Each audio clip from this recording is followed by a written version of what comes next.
안녕하세요. 30대 뇌경색 온 남자입니다. 오늘 이 영상을 보시는 분들은 아무래도 뇌출혈, 뇌경색 환자를 둔 보호자분들이 많이 보실 텐데요.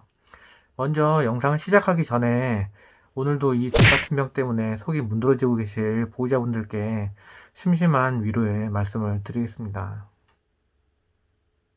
진짜 이 병이 그지 같은 게 한두 가지가 아니지만은 진짜 족같은 거는 하루아침에 일상이 무너진다는 거예요. 어제까지는 그냥 평범하게 고된 일상이었다면은 오늘부터는 지옥 같은 고통의 연속이거든. 특히 간병하면서 주보호자로 지내는 분들은 아마 환자보다 더 힘드실 거예요. 저 같은 경우에는 와이프가 간병을 해줬는데 맨날 보호자 침대에서 쪽잠 자가면서 뭐 먹여주랴, 씻겨주랴, 뭐 휠체어 태워가지고 재활시켜주랴. 진짜 육체적으로도 너무 힘들겠더라고요. 그런데 문제는 몸이 힘든 것도 힘든 건데 정신적으로 너무 힘들어 하더라고요. 처음에 제가 병원에서 검사 받고 뇌경색이라고 하니까 와이프는 그때 진짜 너무 충격 먹어가지고 하늘이 막 노랗게 보이면서 진짜 하늘이 무너지는 게 이런 느낌이구나 싶었다고 하더라고요. 아마 이거는 다른 보호자분들도 마찬가지일 거예요. 진짜 저희 와이프도 한 달 정도는 제대로 뭐 정신을 못 차리더라고요. 제가 기립기 하고 있으면은 맨날 옆에 와가지고 나한테 여보, 여기서 뭐해? 집에 가자. 난 아직도 믿겨지지가 않아. 여기서 뭐해? 빨리 가자. 막 하면서 진짜 넋나간 사람 마냥 한 달 내내 그러고 있더라고요, 옆에서. 그래서 저도 좀 마음이 안 좋으니까 와이프한테 그랬죠. 손가락 써있어야 되니까 건들지 말라고. 흔한 뇌졸중 환자의 공격성? 높. 아무튼 나중에 시간이 지나가지고 그땐 왜 그랬냐고 와이프한테 물어보니까 자기는 이게 믿어지지가 않았대요.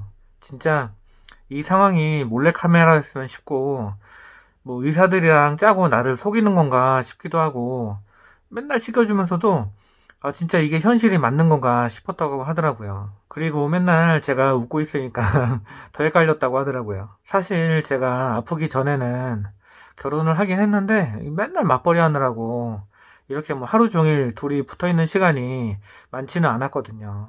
그런데 이제 이렇게라도 붙어 있으니까 뭐 저는 그것도 나름 좋더라고요. 피할 수 없으면 즐겨라? 뭐 이런 거죠. 아무튼 어찌어찌 내과적으로 안정이 되면은 본격적으로 재활병원으로 가서 재활을 시작하게 되는데 진짜 문제는 이제부터가 시작이죠. 처음에는 환자가 좋아지는 게 막 눈에 보이니까 너무 좋아. 희망도 막 생기고. 그런데 하다 보니까 점점 욕심이 생기죠. 콧줄도 떼고 싶고 뭐 기저귀도 떼고 싶고 뭐 혼자서도 걸었으면 싶고 사실 뭐 당연한 거죠.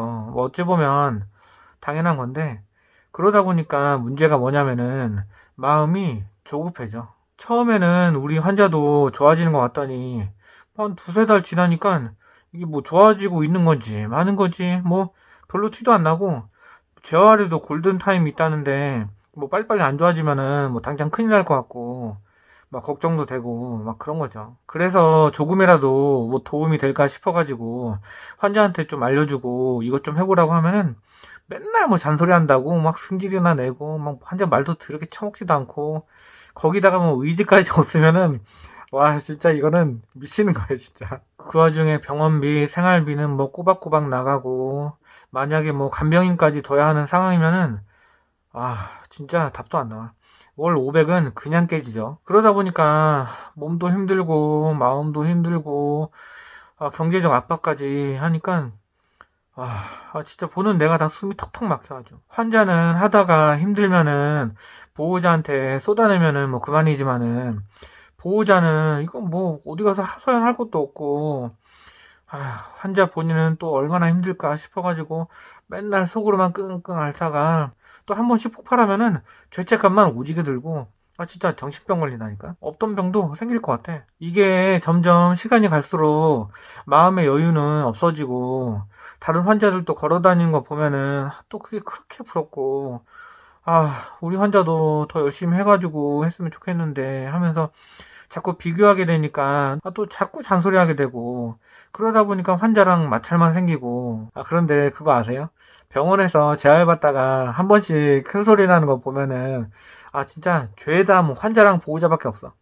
오히려 간병인이랑 싸우는 환자는 없더라니까. 아마 보호자분들이 다들 원하시는 게 최소한 환자 혼자서 뭐 밥 먹고 화장실 갈 수 있을 정도는 됐으면 좋겠다고 다들 생각을 하실 거예요. 근데 그러다 보니까 문제가 뭐냐면은 의사도 못 고치는 병을 보호자가 고치려고 하고 있어요. 골반을 써라, 앞꿈치 들어라, 뭐 발로 뻥 차라. 제가 재활토크 1편에서도 얘기를 했었지만은 환자보다 보호자의 의지가 더 강하면은 안 됩니다.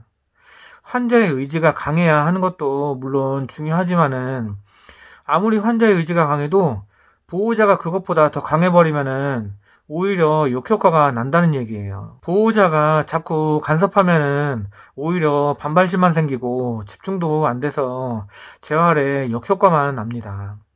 그리고 솔직히 환자 뭐 위안답시고 잔소리 하는 거 그냥 본인이 답답하니까 환자한테 스트레스 푸는 걸로밖에 안 보여요. 원래 잔소리 하는 것보다 묵묵히 지켜보면서 응원하는 게 훨씬 힘든 겁니다. 물론 초창기 때 기적적으로 좋아지는 모습만 보다가 한 뭐 두어 달 지나면은 이게 좋아지고 있는 건지 뭐 티도 안 나고 그러다 보니까 막 마음은 더 급해지고 답답하고 하는 거는 이해가 됩니다. 하지만 처음에 쓰러졌을 때를 생각해 보세요.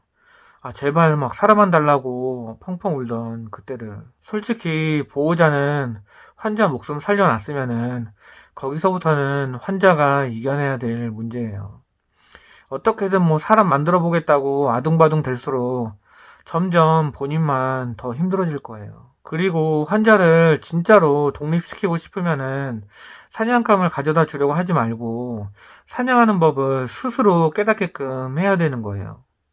인지가 있는 환자들한테는 과도한 관심보다는 오히려 무관심이 나을 수도 있습니다. 어차피 재활기간 끝나면은 평생 이 병을 안고 가야 되는 거는 환자 본인이고 그걸 깨닫는 데에는 그리 오래 걸리지 않을 테니까요. 어떤 92세 할머니가 그런 얘기를 했다고 하더라고요. 본인은 마지막에 웃는 사람이 좋은 인생인 줄 알았는데 시간이 지나고 보니까 자주 웃었던 사람이 좋은 인생이었다고 하더라고요. 저희 예전 영상들을 뭐 보시면 아시겠지만은 저는 재활할 때도 항상 와이프랑 즐겁게 지냈기 때문에 힘든 시기도 잘 이겨낼 수 있었습니다. 그리고 그런 힘든 시기에도 자주 웃었었기 때문에 퇴원하고 나서도 더욱 활짝 웃을 수 있었습니다. 그러니까 좀 더 마음의 여유를 가지고 환자랑 지내는 이 순간을 소중히 생각하셨으면 좋겠습니다. 오늘 영상은 여기까지 하고요. 앞으로는 보호자분들도 참고할 만한 영상으로 한 번씩 찾아뵙도록 하겠습니다. 감사합니다.